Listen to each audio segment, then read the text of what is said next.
श्री राधे बोलो, श्री राधे उठाओ। श्री राधे श्री राधे।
जय जय श्री राधे राधे राधे श्री राधे।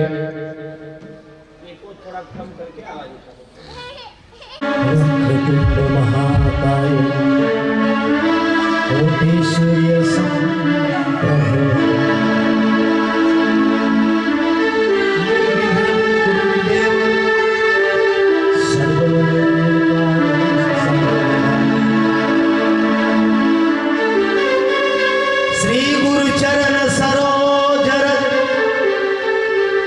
निज मन मुकुर सुधार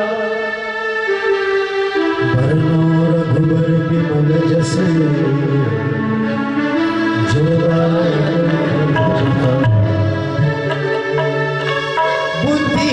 बुद्धिहीन तनु जानिके सुमिरै पवन कुमार बल बुद्धि विद्या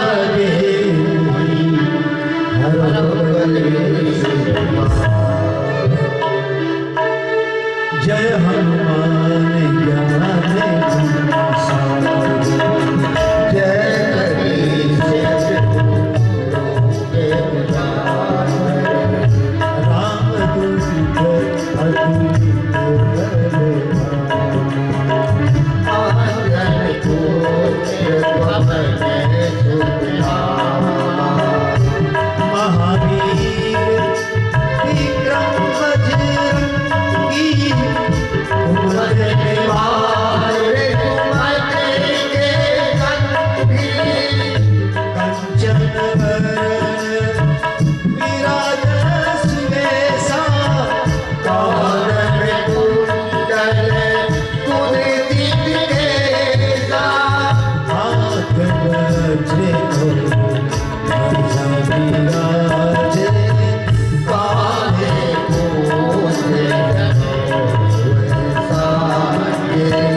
माताजी महाराज की जय।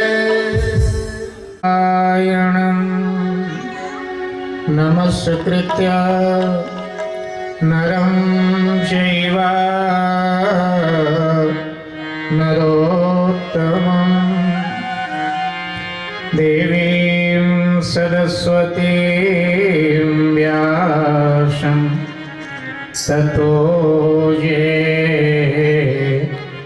मुदीरयेत्। कृष्णं नारायणं वन्दे कृष्णं वन्दे प्रजाप्रिया कृष्णं द्वैपायनं वन्दे कृष्णं वन्दे प्रथासुताम्। व्यासाय विष्णुरूपाय व्यासरूपाय वैष्णवे नमो वै ब्रह्मनिधये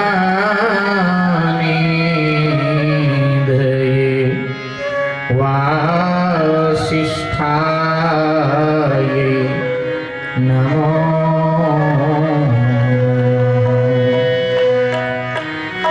श्रावस्ती तीर्थं वन्दे वन्दे बुद्ध शरणाम्बुजम्। अन्तमनुपेतमपेतकृत्यं द्वैपायनो विरह कातरया जुहाव पुत्रेति तन्मयतया तदवोऽयभिनेतुस्तं सर्वभूत हृदयं मुनिमानतोऽस्मि।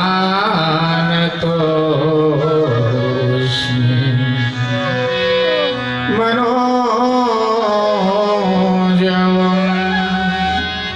मारुततुल्यवेगं जितेन्द्रियं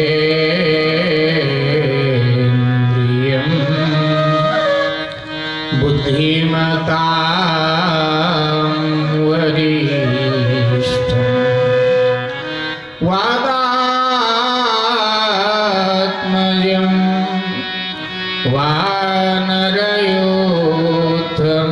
वानरयोत्तमोख्यं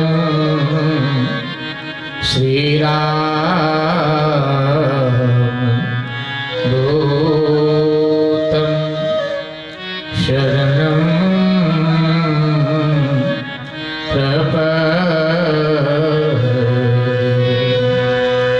श्रीसीतानाथ समारम्भां श्रीरामानन्दार्य मध्यमाम् अस्मदाचार्य पर्यन्ता वन्दे श्री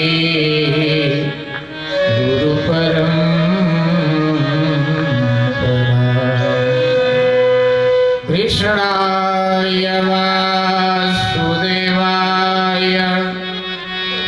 हरये परमात्मने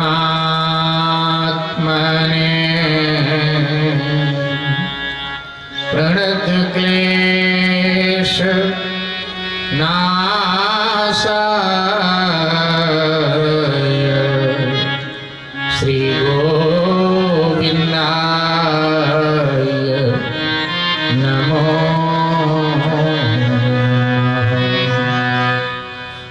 मैंने शबद्वादन को छाड़ी के गयो तुम्हारे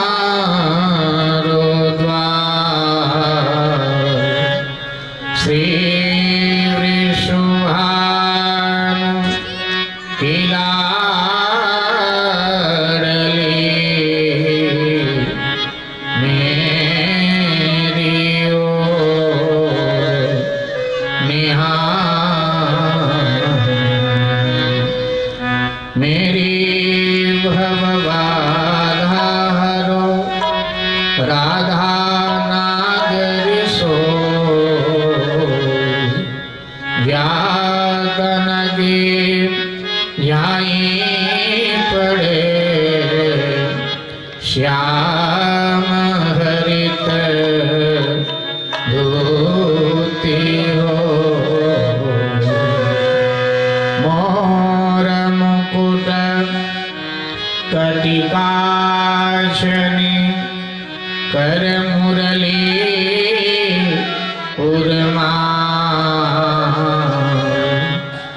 या बानक मोमन सदा बसो बिहारी लाल जय जय श्री राधा रमण जय जय नवल किशोर जय गोपी चित चोर प्रभु जय जय चोर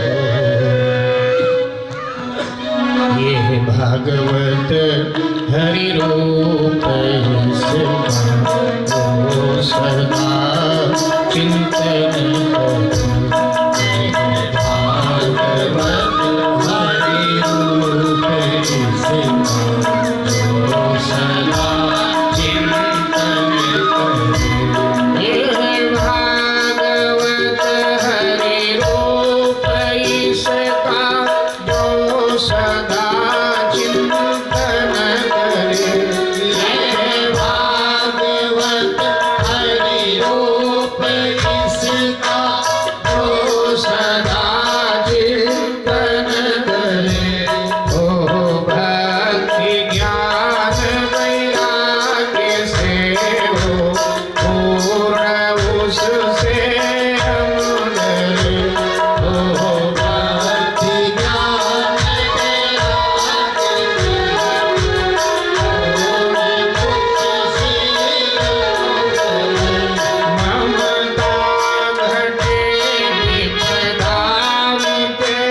बोल केशव माधव हरि हरि मुकुंद माधव गोविंद बोल केशव माधव हरि हरि बोल मुकुंद माधव गोविंद बोल केशव माधव हरि हरि माधव गोविंद बोल केशव माधव हरि हरि बोल हे मुकुंद माधव गोविंद बोल केशव माधव हरि हरि बोल मुकुंद माधव गोविंद बोल केशव माधव हरि हरि बोल हरि बोल हरि बोल हरि बोल हरि बोल हरि बोल हरि बोल हरि बोल राधे बोल राधे बोल राधे बोल राधे बोल राधे बोल राधे बोल राधे बोल राधे बोल राधे बोल राधे बोल राधे बोल हे मुकुंद माधव गोविंद बोल गोविंद माधव हरि हरि बोल मुकुंद माधव गोविंद बोल केशव माधव हरि हरि बोल हरि बोल हरि बोल हरि बोल हरि बोल हरि बोल हरि बोल हरि बोल हरि बोल राधे बोल राधे बोल राधे बोल राधे बोल राधे बोल राधे बोल राधे बोल राधे बोल राधे बोल राधे बोल राधे बोल राधे बोल हे मुकुंद माधव गोविंद बोल केशव माधव हरि हरि बोल मुकुंद माधव गोविंद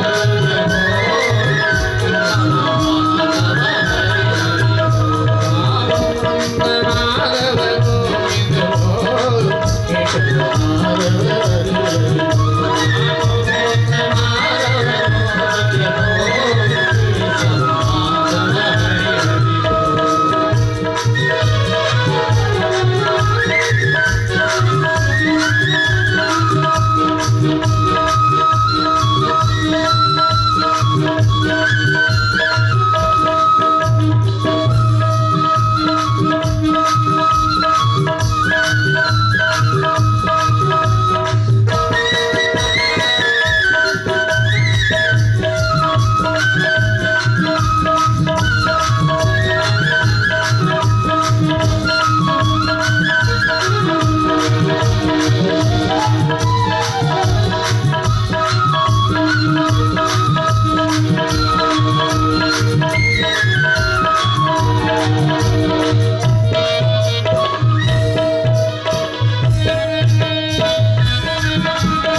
श्री रामचंद्र भगवान की जय।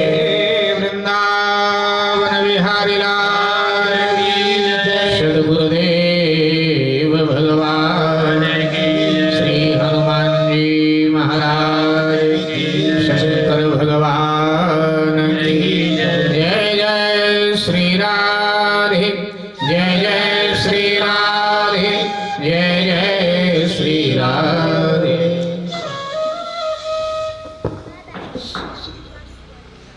परमादरणीय वंदनीय अर्चनीय पूजनीय श्री हनुमान जी महाराज, पूज्य सदगुरुदेव भगवान, सभी हरिकथा रस रसिक महानुभावों, परमात्मा चरणानुरागियों, भक्तिमती माताओं, बहनों, तथा भाई, एक बार पुनः श्री हनुमान जी महाराज की परम कृपा के फलस्वरूप उनकी पावन छत्र छाया में हम सब श्रीमद् भागवत कथा श्रवणार्थ एकत्र हैं। तृतीय दिवस का सत्र प्रारंभ हो रहा है।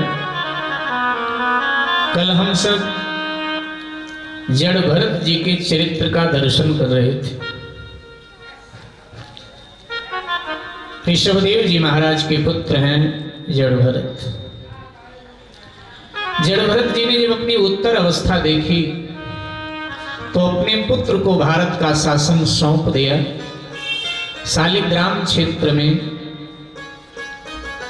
वर्तमान का नेपाल, गंडकी नदी के तट पर पर्णकुटी का निर्माण किया और गंडकी नदी के अर्ध जल में खड़े होकर वो ईश्वर का आराधन करते, चिंतन करते। एक लंबा समय बीत गया। प्रभु मिलन की वेला सामने थी। माने जीवात्मा का परमात्मा से मिलन होने ही वाला था कि एक दुर्घटना हो गई। इस पर अलग अलग महापुरुषों ने अलग अलग बात कही है।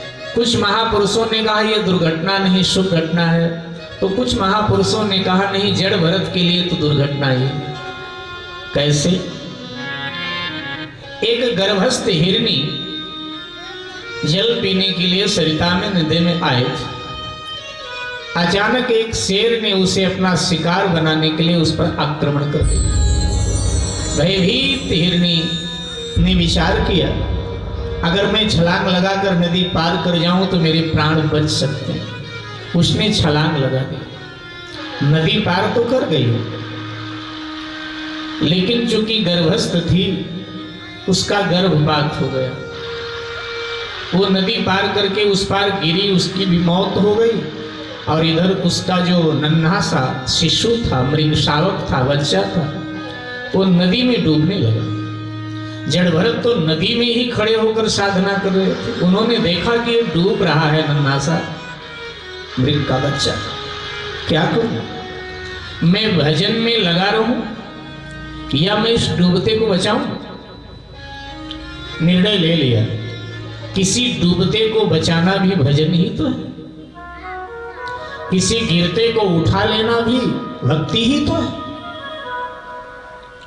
किसी असहाय का सहारा बन जाना भक्ति ही तो है। ये विचार कर साधना छोड़ दिया। दौड़कर उस डूबते हुए मृग के नन्हे बच्चे को पानी में से निकाला, बाहर ले आए, तट पर, किनारे पर छोड़ दिया। विचार किया कि अगर मैं साधना में लग गया और कोई हिंसक पशु ने आकर इसको खा लिया फिर? नहीं, अब मैं इसका लालन पालन करूंगा।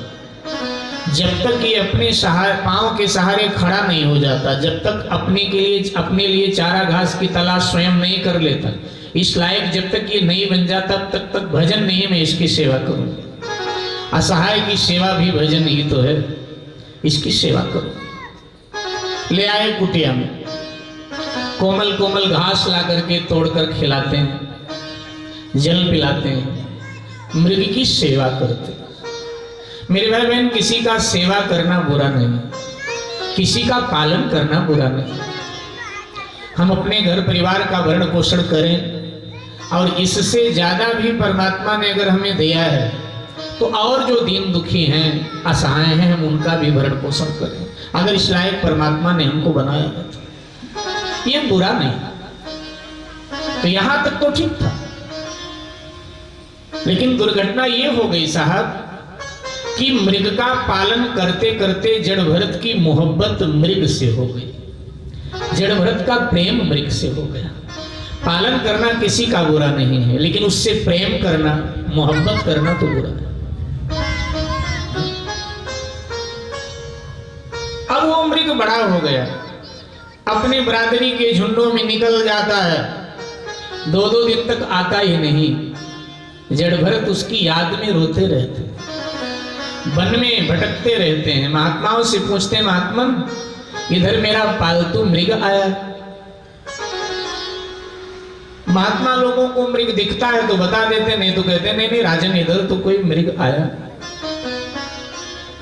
लेकिन आपस में महात्मा लोग चर्चा करते हैं कि महाराज को हुआ क्या, इतना बड़ा साम्राज्य त्याग दिया, पत्नी पुत्रों को त्याग दिया, संन्यास लिया था, भजन करने आए थे, और मन फंसा भी तो कहां फंसा, एक मृग में फंस गए। सुखदेव जी ने परीक्षित से कहा, राजन अपने मन से सदा सावधान रहना चाहिए, ये हमारा मन कब हमें धोखा दे जाए कुछ पता नहीं है सर। बड़े बड़े वैरागियों का, बड़े बड़े सन्यासियों के मन ने उन्हें धोखा दिया है। 60,000 वर्ष तपस्या करने वाले विश्वामित्र मेनका के पायल की झंकार सुनी तो पथभ्रष्ट हो गए। इतना बड़ा महर्षि, इतना बड़ा महात्मा, 60,000 वर्ष साधना करने वाला, और उसके मन ने उसे धोखा दे दिया। फिर हम कौन? 5,000 वर्ष तपस्या करने वाले पाराशर और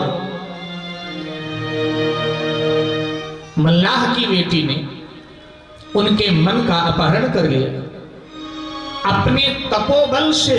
माने इतना तेज है उनमें तपस्या का कि अपने तपोबल से पाराशर जी ने सूर्य के तेज को ढक दिया, दिन में रात कर दिया, लेकिन अपने वासना के आवेग को रोक नहीं पाए, मन ने धोखा दे दिया।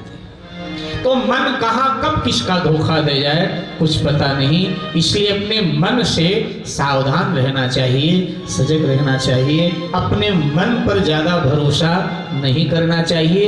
कई बार मन ही हमारा हमको विचित्र धोखा दे जाता है, ये मन विचित्र धोखेबाज है। मेरे भाई बहन, आज जड़ भरत के चला चली की वेला है। जड़ भरत को मृग की याद आ रही है, मेरे मृग का क्या होगा, न जाने कहां होगा, किस हालत में होगा। दुनिया से जा रहा हूं, एक बार सामने आ जाता, मैं उसको देख लेता तो दुनिया से जाता। माने मृग का चिंतन करते करते जड़ भरत का शरीर शांत हो गया, प्राणांत हो गया जड़ भरत का। जड़ भरत भगवान के लोक में पहुंचे। भगवान ने जड़ भरत को देखा और उसी समय उनको वापस कर दिया संसार में। बोले तुम मेरे पास आए हो लेकिन मृग को याद करते करते आए, तुम्हारी मोहब्बत मुझसे नहीं मृग से थी, इसलिए हम तुम्हें क्यों ना मृग बनाकर दुनिया में भेज दें। और भगवान ने जड़ भरत को मृग की योनि प्रदान कर दिया, मृग बना दिया। अब यहां लोग प्रश्न करते हैं कि जड़ भरत से भूल हुई तो दंड मिला, उन्हें मृग बनना पड़ा, लेकिन जड़ भरत ने जो थोड़ा बहुत भजन किया था वो बेकार गया क्या? नहीं, बेकार नहीं गया। किया हुआ सत्कर्म कभी बेकार नहीं जाता, उसका भी फल दिया भगवान ने। बोले हम तुम्हें मृग की योनि दे रहे हैं, लेकिन तुमने हमारा थोड़ा बहुत भजन भी तो किया था, उसका फल भी दे रहे हैं। जितने जन्म तुम लोगे तुम्हें तुम्हारे पिछले जन्म सारे याद रहे कि मैं ये था, यहाँ ये भूल हुई तो ये हुआ, ये भूल हुई तो ये हुआ, तुम्हें तुम्हारा पिछला जन्म याद रहे। जड़ भरत मृग बन करके फिर मानव लोक में आ गए, संसार में आ गए। उन्हें मालूम है कि मैं बहुत बड़ा राजा था, कि भारत देश मेरा है, मेरे नाम से इस देश का नाम भारत हुआ, मैं बहुत बड़ा राजा था। लेकिन राज्य त्याग करके मैंने संन्यास लिया और सन्यासी जीवन में थोड़ी भूल कर दिया, माने मृग में मोहब्बत हो गई तो मुझे मृग बनना पड़ा। अब किसी में मोहब्बत होगी तो मुझे वो बनना पड़ेगा, इसलिए किसी से मुझे मोहब्बत नहीं करना है, प्रेम नहीं करना है। अब प्रेम केवल और केवल परमात्मा से। गंगा के किनारे इन्होंने अपना निवास चुना, माने गंगा के तलहटी में रहते हैं, हरी हरी घास खाते हैं, गंगा जल पीते हैं, गंगा तट पर बैठकर मन ही मन अपनी भाषा में प्रार्थना करते हैं, माँ गंगे मेरा उद्धार करो, मेरा उद्धार करो। मेरे भाई, मृग योनि पूर्ण हुई, मृत्यु हो गई। कृपा करके परमात्मा ने अगला जन्म इनको मानो शरीर में दिया, मनुष्य बने। एक ब्राह्मण परिवार में इनका जन्म हुआ। 5 बेटे उसके पहले थे, 6वें बेटे के रूप में, सबसे छोटे बेटे के रूप में जड़ भरत का जन्म हो गया ब्राह्मण परिवार में। यहाँ ब्राह्मण देवता ने नाम भी भरत ही रख दिया, यहाँ भी इनका नाम भरत रखा गया। धीरे धीरे बड़े हुए, इनको अपने पिछले जन्म का स्मरण तो है ही। जड़ भरत ने विचार किया कि अगर मैं परिवार में समझदारी से सूझबूझ से पेश आऊंगा तो परिवार हमें बहुत प्रेम करेगा, क्योंकि समझदार को तो लोग प्रेम करते हैं। परिवार मुझे बहुत प्रेम करेगा, और अगर परिवार मुझे प्रेम करेगा तो मेरा प्रेम भी तो परिवार से हो जाएगा, क्योंकि दोनों ओर प्रेम पलता है। सामने वाला हमें प्रेम करे तो हमारा प्रेम भी सामने वाले से हो जाए, कहीं मैं फिर ना फंस जाऊं। इसलिए जड़ भरत ने निर्णय लिया कि अब मुझे समझदार बन के दुनिया में नहीं रहना, अब मुझे मूर्ख बन करके रहना। तो जड़ भरत थोड़े बड़े हुए तो मूर्खों जैसी हरकत करने लगे, बहरे गूंगे जैसा हरकत करने लगे, माने कि मुझे सुनाई नहीं देता, मैं बोल नहीं पाता। माता पिता को चिंता हुई। माता पिता ने सोचा यज्ञोपवीत दे दें तो शायद बुद्धि में तीव्रता आ जाए, क्योंकि हमारे भारतीय दर्शन में पहले यज्ञोपवीत दिया जाता था बालक को, और फिर विद्याध्ययन का अधिकार दिया जाता था। 3 वर्ण के लिए यज्ञोपवीत है हमारे भारतीय दर्शन में, ब्राह्मण, क्षत्रिय और वैश्य। इनको यज्ञोपवीत धारण करना ही चाहिए, भारतीय दर्शन बार बार कहता है। ब्राह्मण, क्षत्रिय और वैश्य, ये तीनों वर्ण अगर यज्ञोपवीत धारण नहीं करते हैं तो कहा गया ये पतित हो जाते हैं, इनको यज्ञोपवीत धारण करना चाहिए। लेकिन बुरा लगे मेरे भाई बहन तो क्षमा करना, दुर्भाग्य इस देश का यह है कि जिनको शास्त्र कहता है यज्ञोपवीत धारण करना चाहिए वो धारण करते ही नहीं, और जिनको शास्त्र कहता है कि यज्ञोपवीत नहीं धारण करना चाहिए वो लोग आजकल यज्ञोपवीत धारण करते हैं। 3 को शास्त्र कहता है यज्ञोपवीत धारण करें, ब्राह्मण, क्षत्रिय और वैश्य। लेकिन मुश्किल है आज। तो गुरुकुल में ले गए, आचार्य ने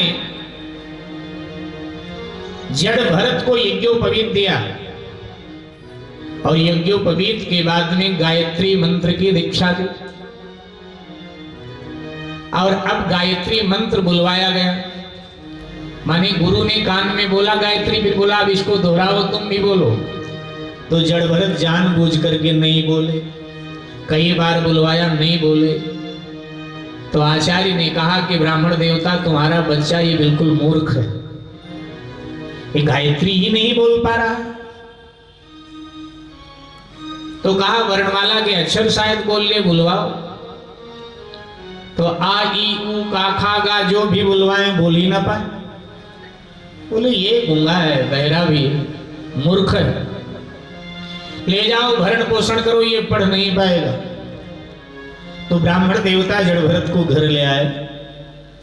अब जब तक माता पिता जीवित रहे तब तक तो जड़ भरत का भरण पोषण होता रहा, उनको वस्त्र और भोजन मिलता रहा। माता पिता नालायक संतान का भी त्याग नहीं करते, उनकी महानता होती। लेकिन जैसे माता पिता काल कवलित हुए तो भाइयों ने कहा तो मूर्ख है, इसका भार ढोते हैं हम लोग, इसको भगा देना चाहिए घर से। तो उसी में कोई बोला भगा दोगे फिर लौट के आ जाएगा। बोले ऐसे मत भगाओ, फिर बोले मार पीट करके भगाओ, जिससे मार के भय से दोबारा घर ना आ जाए। तो 5 भाइयों ने पकड़ करके जड़ भरत को खूब पीटा और पीट करके घर से बाहर कर दिया। बोले दोबारा इधर देखना। जड़ भरत घर से बाहर निकल गए और जड़ भरत ने भगवान को अब धन्यवाद दिया। जड़ भरत ने कहा प्रभु आपने बड़ी कृपा की, आपने अपने लोक का द्वार लगता है मेरे लिए खोल दिया है। ये आपकी कृपा ही है कि आपने अपनों से ही मेरा तिरस्कार, बहिष्कार, अपमान करवा दिया। इसका अभिप्राय यह है कि अब आप मुझे अपने पास बुलाना चाहते, आप मुझे अपना बनाना चाहते, आप पूरी कृपा मेरे ऊपर बरसाना चाहते। ध्यान देना मेरे भाई बहन, जब हमारे अपने हमारा बहिष्कार, तिरस्कार कर दें, दुत्कार दें, हमारा अपमान कर दें, तभी ये मानना चाहिए कि भगवान की बहुत बड़ी कृपा मुझ पर हुई है।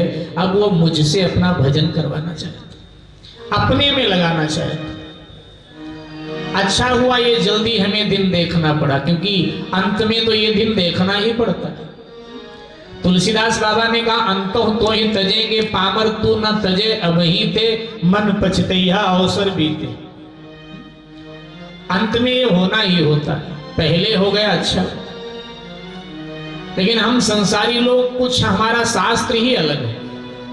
हम शास्त्र तो पढ़ते हैं, लेकिन हम मन ही मन अपना शास्त्र अलग बना के रखते हैं। जो पढ़ते हैं उसको कहाँ मानते। हमारे घर में सुख शांति हो, सारा परिवार हमारी सेवा करता हो और बिल्कुल सब ठीक।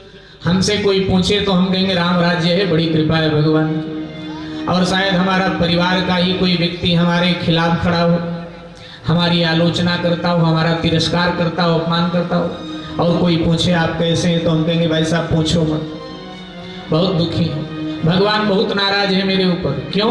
अरे हमारे परिवार के लोग हमारा अपमान तिरस्कार करते। नहीं नहीं, शास्त्र कहता है भगवान बहुत राजी है, बहुत प्रसन्न है, वो तुझे अपनी तरफ आकर्षित करना चाहता है, इसीलिए जिनको तू प्रेम करता था वो तेरे खिलाफ हो गए। भगवान बता रहा है कि मैं सगा तेरा मैं हूं, सचमुच प्रेम मैं तुझे करता हूं, मेरी तरफ देख। जड़ भरत ने कहा प्रभु आपने बड़ी कृपा मेरे ऊपर कर दिया है। और अब जड़ भरत अवधूत अवस्था में विचरण करते हैं, सावधान है, अब फंसूंगा नहीं, अब लो नसानी अब ना नसई है, अब नहीं फंसना। आश्रम क्या, जड़ भरत ने कुटिया भी नहीं बनाया है। कहीं कुटिया बना लूं और मन फंस जाए कुटिया में तो कि मेरी कुटिया है, ये भाव तो आ ही जाता है मेरी कुटिया है। इसलिए आश्रम क्या, कुटिया भी नहीं बनाया जड़ भरत ने। भाई आश्रम में और घर में क्या अंतर है, नाम ही तो बदला है, बाकी तो बात वही है, नाम ही बदल जाता है। आश्रम घर में कुछ खास अंतर नहीं है। घर में 2-4 कमरों के मेंटेन की चिंता, आश्रम में तो 200, 400, 500 कमरों की चिंता हो जाती है। यहाँ एक आध बेटा बेटी की ब्याह की चिंता, वहां तो न जाने कितने चेला चेली हो जाते हैं, झंझट बराबर। जब ये प्रसंग भागवत में मुझे कहने का अवसर मिलता है तो मुझे एक महात्मा हरिद्वार के याद आते हैं। वो वैसे पंजाब के मूल निवासी थे, हरिद्वार में विराजा करते थे आज के 15-16 वर्ष पहले। बड़े अच्छे संत थे, मेरी बड़ी श्रद्धा थी महाराज में। अब वो भगवान के धाम पधार गए। तो एक बार हरिद्वार में हमारी कथा थी, काली कमली आश्रम भीमगौड़ा। तो कथा से शाम को हम फारिग हुए तो हमने अपने स्टाफ के लोगों से चलो महात्मा जी का दर्शन करके आते हैं। तो गए तो महात्मा जी बाहर बैठे थे, आश्रम का निर्माण हो रहा था, कुर्सी डाल के बैठे थे। दंडवत प्रणाम हुआ, बैठ गए। महात्मा जी थोड़े उदास थे। मैंने कहा महाराज जी हम लोग संसारी हैं, आप तो सन्यासी हैं, क्या बात है? बोले व्यास जी क्या बताऊं मैं, हमसे तुम लोग अच्छे हो, हम सन्यासियों से। मैंने कहा वो कैसे महाराज? बोले अरे हम, आपको पता है हमारी जीवनी, हम सब कुछ छोड़ करके और अमृतसर से आए थे हरिद्वार, कभी यहाँ बैठे थे झोपड़ी डाल के कि बस भजन करेंगे और कुछ नहीं करेंगे। और बहुत बढ़िया भजन होता था। अब थोड़ी ख्याति हो गई तो लोग आने लगे, बोले महाराज झोपड़ी में अच्छा नहीं लगता है, आश्रम होना चाहिए, आश्रम होना चाहिए। अब लोगों के बातों में हम भी आ गए। हमने कहा चलो चाहते हो तो बना दो। बोले आप चिंता न करो, आप भजन करो, हम बनावेंगे।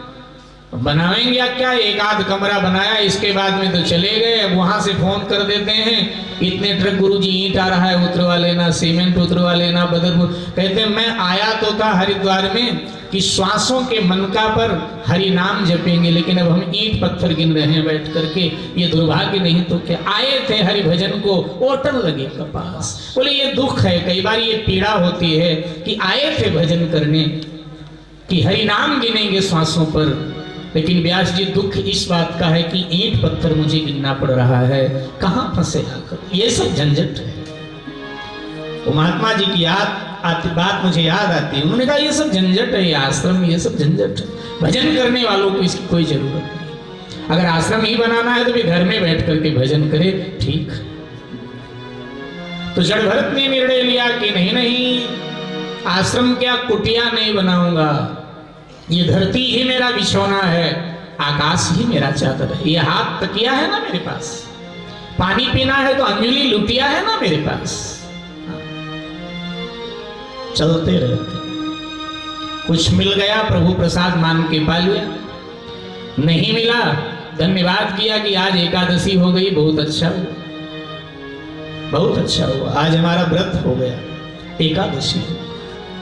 अवधूत अवस्था में ना जोगी जंगल में बसता है, कभी हंसता है कभी रोता है, न हंसने का कोई कारण न रोने का कोई कारण, कभी फिरता नंग धड़ंगा है, नैनों में बहती गंगा है, जो मिल जाए वो चंगा है। जोगी जंगल में बसता है, कभी हंसता है कभी रोता है। अवधूत अवस्था, परमहंस अवस्था में विचरण करते। मेरे भाई बहन, शौवीर देश का राजा रघुगण, जिसको सिंधु कहते हैं, आजकल पाकिस्तान में है ये जगह सिंधु, उसको शौवीर देश बोला जाता था भागवत काल में। तो शौवीर देश का राजा रघुगण आत्मज्ञान लेने के लिए पालकी में बैठकर शौवीर देश से गंगा सागर कपिल आश्रम की ओर जा रहा था। 4 सेवक पालकी उठा के चल रहे थे, 2 आगे 2 पीछे लगे थे, फिर आगे पीछे थोड़े थोड़े सैनिक चल रहे थे। अब पालकी उठाने वाले जो 4 सेवक थे उनमें एक कमजोर था, वो बराबर कदम मिला के चल नहीं पाता था। इतने में राजा रघुगण की दृष्टि जड़ भरत पे गई, वो वहीं से गुजर रहे थे। जड़ भरत नंग धड़ंग, शरीर पर कोई वस्त्र नहीं, कोई साधु वाले चिन्ह नहीं, मोटे तगड़े। अब कोई चिंता तो थी नहीं, अवधूत अवस्था, क्या चिंता, चाह गई चिंता मिटी, मनुआ बेपरवाह, जाको कछु न चाहिए सो साहों का सा। अपने सहनशाही अदा में कदम उठाते हुए मस्ती में जा रहे थे।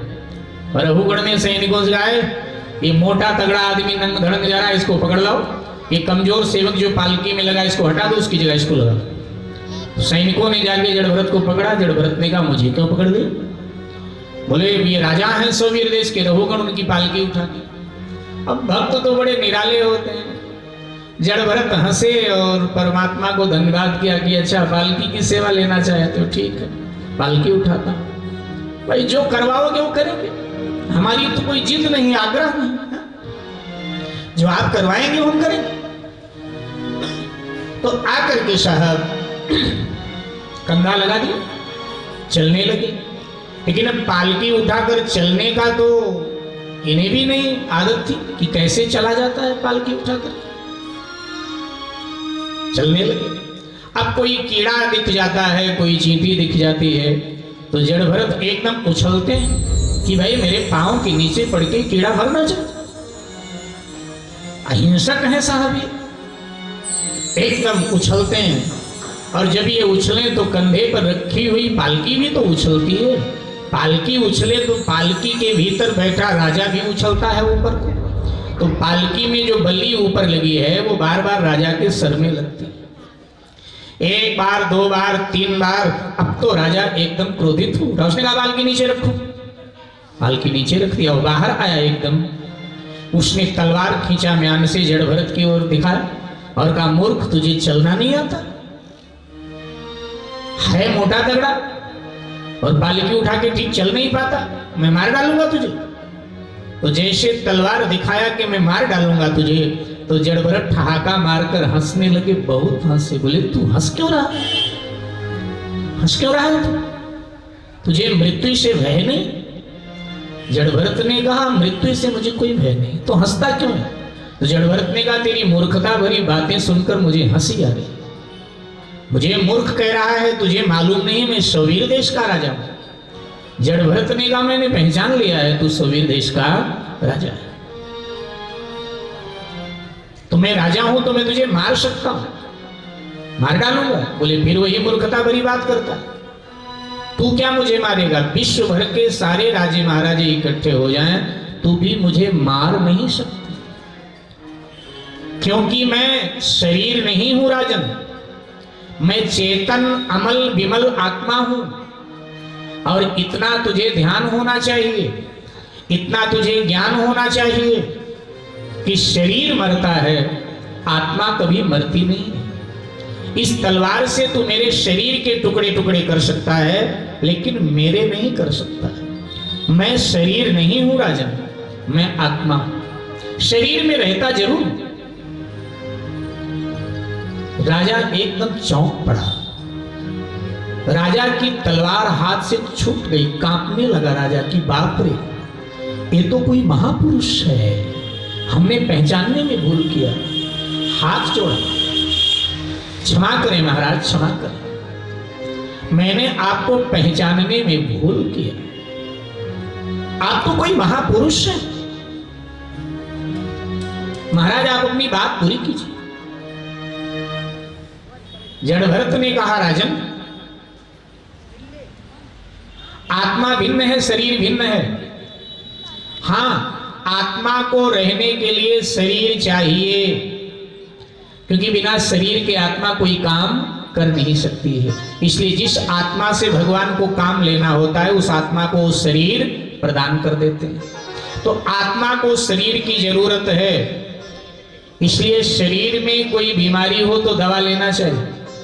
ये नहीं कहना चाहिए मैं शरीर तो हूं नहीं, मैं तो आत्मा हूं। वो बात ठीक है, लेकिन आत्मा के लिए शरीर की जरूरत है, इसलिए शरीर में कोई व्याधि है तो व्याधि को नष्ट करने के लिए औषधि उपचार करना चाहिए। जैसे हम घर में रहते हैं लेकिन हम घर नहीं हैं, घर और है और हम और हैं। हाँ, शरीर को रहने के लिए घर की जरूरत है, तो शरीर को रहने के लिए घर की जरूरत है, तो घर को मेंटेन तो रखना चाहिए। ऐसे ही आत्मा को रहने के लिए शरीर की जरूरत है, इसलिए शरीर का भी मेंटेन आपको रखना चाहिए। बाकी ये सतत ध्यान रहे कि मैं शरीर नहीं हूं, शरीर की आवश्यकता मुझे जरूर है, लेकिन मैं शरीर नहीं, शरीर और है और मैं और। शरीर तो एक दिन नष्ट हो जाएगा, लेकिन मुझे नहीं नष्ट होना है, क्योंकि मैं आत्मा हूं और आत्मा परमात्मा का अंश है, और परमात्मा का भी विनाश नहीं होता है। परमात्मा का तो परमात्मा का कभी विनाश नहीं, तो फिर आत्मा का विनाश कैसे हो सकता है? गोस्वामी जी बोले हैं ना कि ईश्वर अंश जीवय विनाशी, ईश्वर अंश जीवय विनाशी, चेतन अमल सहज